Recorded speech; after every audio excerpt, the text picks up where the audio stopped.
Ok, let's go, on va voir comment on peut faire ça. On va partir de n'importe quel objet, donc on peut le faire sur n'importe quel objet. Donc on peut le faire sur n'importe quel objet et absolument tout se passe dans l'onglet Shader. Il n'y a absolument pas de Geometry Note, tout se fait sur l'onglet Shader, c'est assez simple. Je ne vais pas vous montrer toute la partie comment faire le shader de base, donc où il y a la pierre et tout. Vous prenez n'importe quel truc de pierre sur Polyhaven, où vous voulez, et ensuite vous appliquez ce que je vais vous montrer. Du coup, en fait, ça va être toute cette partie-là, donc tout ça en fait. Voilà. Tout ça là, c'est ce qui sert à faire l'effet de matérialisation ou de dissolve, tout simplement. Vous pouvez le faire dans un sens comme dans l'autre, c'est comme vous voulez. Alors, dans un premier temps, on va avoir notre objet et on va également avoir un plane. Le plane, à quoi il va servir? En fait, c'est le plane qui va être animé. Mon plane, en fait, je l'anime comme ça, et ça va animer mon effet. Du coup, vous créez un plane que vous allez faire glisser comme ça, que vous allez vraiment faire glisser. N'oubliez pas de, une fois que vous êtes sur votre plane, de faire un CTRL A sans l'animation, hein, et vous appliquez Visual Transform. Ensuite, vous faites votre animation, donc vous mettez un point clé au début, en sélectionnant, en appuyant sur I, ça va mettre un point clé au début, vous allez à la fin, vous sélectionnez, vous appuyez sur I, et ça va vous mettre un point clé à la fin. Comme ça, vous avez bien votre truc qui fait ça. Ok. Une fois que vous avez votre plane qui passe bien comme vous voulez sur votre objet, à ce moment-là, vous pouvez aller sur le shader et je vais vous montrer comment faire ça. Donc, au tout début, en gros, ce qu'on a, c'est juste notre objet et notre plane. Notre plane, on peut le désafficher. Comme ça, on a vraiment plus que notre objet qui est là. Maintenant, on va commencer par ajouter un texture coordinate. Ce texture coordinate, on va prendre comme objet.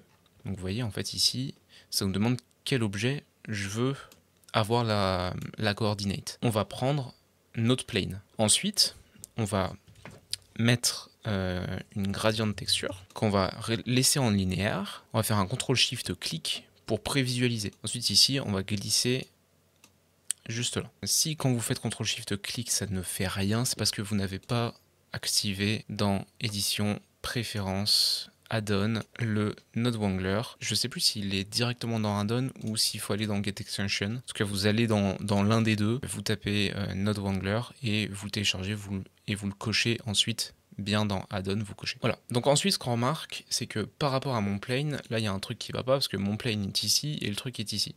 Donc effectivement, ça va pas, c'est absolument pas ce que je veux. Pour remédier à ça, je vais mettre un mapping node entre les deux et dans la rotation Y, je vais mettre un 90. Et là, vous voyez que ça va vraiment pile sur mon plane. Une fois qu'on a ça, on va rajouter un noise ici, donc entre le texture coordinate et le mapping. Donc noise texture qu'on va mettre juste ici. En fait, on va mixer les deux. Donc on fait un CTRL SHIFT, clic droit glisser pour faire un mix juste ici qu'on va aller foutre dans le vecteur. Et on va bien prendre ici objet. Et là, ça nous donne ceci. Donc, on va rajouter un transparent BSDF et on va venir mix ça et ça avec comme facteur ça. Donc c'est parti, mix shader, on met ça, ça et comme facteur, on met ça. Bien sûr, on prévisualise celui-là, sinon ça n'a aucun sens. Et là, on se rend compte que c'est de la merde et que oui, effectivement, c'est transparent, mais c'est pas terrible. Pourquoi c'est pas terrible? Pour une seule raison qui est très simple, c'est que ici, mon truc, en fait, il n'est pas totalement blanc dès le départ.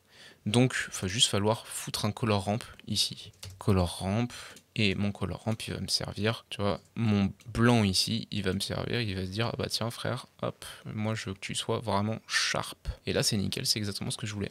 Donc là j'ai déjà mon truc qui fait ça, déjà. Donc si je mets play, effectivement, ça fait ça. C'est cool, mais c'est pas terrible. Sur la texture, j'avais oublié, c'est pas, il faut absolument pas mettre le texture coordinate d'ici. Il faut mettre un texture coordinate, mais pas du plane et generated. D'ailleurs, on va peut-être se mettre en object aussi. Ouais, tac, vachement mieux.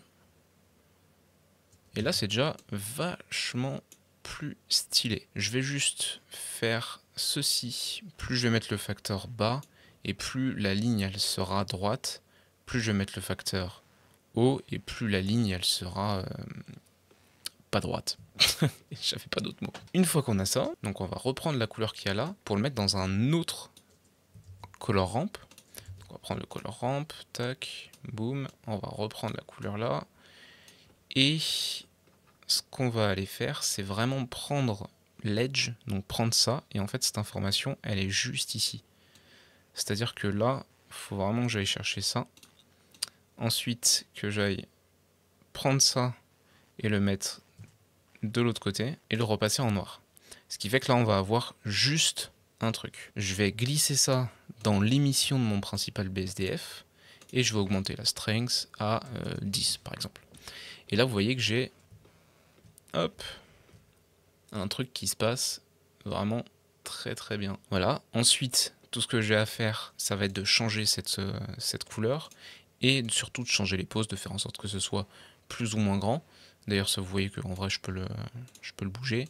Ça, est-ce que je peux le bouger à peu près par là? Non, on va éviter. Tac. Mais par contre, ça, je peux le mettre plus loin. Et plus je vais le mettre loin, plus ça va me faire une grosse edge. On peut même rajouter d'autres couleurs, c'est-à-dire que là, lui, je peux le rapprocher et lui dire, ben écoute mon gars, tu vas être tac, un peu bresson, et toi, tu vas être plus dans le orange, un peu comme ça. Voilà. Et ici, on voit que si je rapproche ça et que je mets ça comme ça, effectivement, ici, j'ai un très beau dégradé qui se fait. C'est magnifique. C'est très très beau. Basiquement, là, on a notre effet. À vous ensuite, dans le compositing, de rajouter donc du bloom avec un node glare. Donc moi, je l'exporte en 2 images. Comme ça, je peux exporter la transparence. En gros, tac, ça donne... Je vais vous montrer ce que ça donne quand même. Poup. Voilà. Et comme ça, on a un beau bloom magnifique. Ensuite, si je veux rajouter du coup du détail, ça va se passer dans mon noise, juste ici. Je peux augmenter la scale pour déjà rajouter beaucoup de détails, mais si au niveau de la shape de base me plaisait, c'est-à-dire que la shape à 5, elle me plaisait, comme ça, mais que je veux quand même plus de détails, ben tout simplement je peux mettre plus de détails. Et là vous voyez que j'ai vraiment un truc très détaillé ici, que bien sûr, hop, juste ici, je peux venir être beaucoup plus sharp. Hein. Je peux vraiment venir ici et sharp le truc en rapprochant ces deux edges. Je peux même, si je me mets en constant, faire un truc totalement constant, littéralement. C'est le but, donc à vous de voir. Voilà, moi je préfère en linéaire, ça fait toujours un tout petit dégradé que en vrai j'aime plutôt bien.